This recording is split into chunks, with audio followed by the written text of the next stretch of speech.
ವಕ್ಫ್ ಬಗ್ಗೆ ಪ್ರಸ್ತಾಪ ಮಾಡದಂತೆ 150 ಕೋಟಿ ಆಮಿಷ ಒಡ್ಡಿದ್ರು ಅನ್ನೋ ವಿಚಾರ ರಾಜಕೀಯದ ಒತ್ತಡದ ಮೇಲೆ ಅವರು ಯೂ ಟರ್ನ್ ಮಾಡಿದ್ದಾರೆ. ಈಗ ಬೆಳಗಾವಿ ಸುವರ್ಣಸೌಧದಲ್ಲಿ ಡಿಸಿಎಂ ಡಿಕೆ ಹೇಳಿದ್ದಾರೆ, ಸಿಬಿಐನವರು ಹಸ್ತಾಂತರ ಮಾಡುವಂತೆ ನಮಗೆ ಬರೆಯಲಿ, ಆಮೇಲೆ ಸಿಬಿಐ ಕೊಡೋ ಬಗ್ಗೆ ವಿಚಾರ ಮಾಡೋಣ. ಮಾಜಿ ಅಧ್ಯಕ್ಷರು ಮಾಣಿಪ್ಪಾಡಿ ಅವರ ಹೇಳಿಕೆಯನ್ನ ಗಮನಿಸಿದ್ದೇನೆ. ಎಲ್ಲಾ ದಾಖಲೆಗಳು ಎಲ್ಲೂ ಕೂಡ ಹೋಗ್ಲಿಕ್ಕೆ ಸಾಧ್ಯ ಇಲ್ಲ. ಅವರ ಬಾಯಲ್ಲೇ ಕೆಲವೊಂದು ವಿಚಾರ ಬಂದಿತ್ತು. ಇದು ಬೆಳಗಾವಿಯಲ್ಲಿ ಡಿಸಿಎಂ ಡಿಕೆ ಶಿವಕುಮಾರ್ ಹೇಳಿದಂಥ ವಿಚಾರ. ಈಗಾಗಲೇ ನಮ್ಮ ಮುಖ್ಯಮಂತ್ರಿಗಳು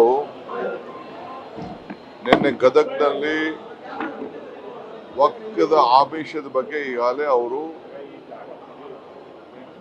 ಅವರ ಅಭಿಪ್ರಾಯವನ್ನು ತಿಳಿಸಿದ್ದಾರೆ. ನಾನು ಮಾಜಿ ಅಧ್ಯಕ್ಷರ ತಮ್ಮ ಮಾಧ್ಯಮದಲ್ಲಿ ಸೋಷಿಯಲ್ ಮೀಡಿಯಾ ಬಂದಿದ್ದನ್ನು ನಾನು ಗಮನಿಸಿದೆ. ಅವರ ಬಾಯಲ್ಲೇ ಅನೇಕ ವಿಚಾರಗಳನ್ನು ಬಂದಿತ್ತು. ಅದನ್ನು ಮುಖ್ಯಮಂತ್ರಿಗಳು ಉಲ್ಲೇಖ ಮಾಡಿದ್ದಾರೆ. ಪ್ರಧಾನಮಂತ್ರಿಗಳು ಮತ್ತು ಹೋಮ್ ಮಿನಿಸ್ಟರ್ಗೆ ನಾನೀಗಾಗಲೇ ನನ್ನ ಅಭಿಪ್ರಾಯ ಕೂಡ ನಾನು ಕಾಗದದಲ್ಲಿ ಬರೆದಿದ್ದೇನೆ ಅಂತ ಕೂಡ ತಿಳಿಸಿದ್ದಾರೆ.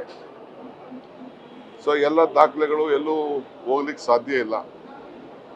ಅವರೇ ಬಿಡುಗಡೆ ಮಾಡಲಿ. ಅದನ್ನು ನಾವು ಅದನ್ನು ಉಲ್ಲೇಖ ಮಾಡಿ ಬಿಡುಗಡೆ ಮಾಡೋಕ್ಕಿಂತ ಮುಂಚಿತವಾಗಿ ಅವರೇ ಬಿಡುಗಡೆ ಮಾಡಲಿ.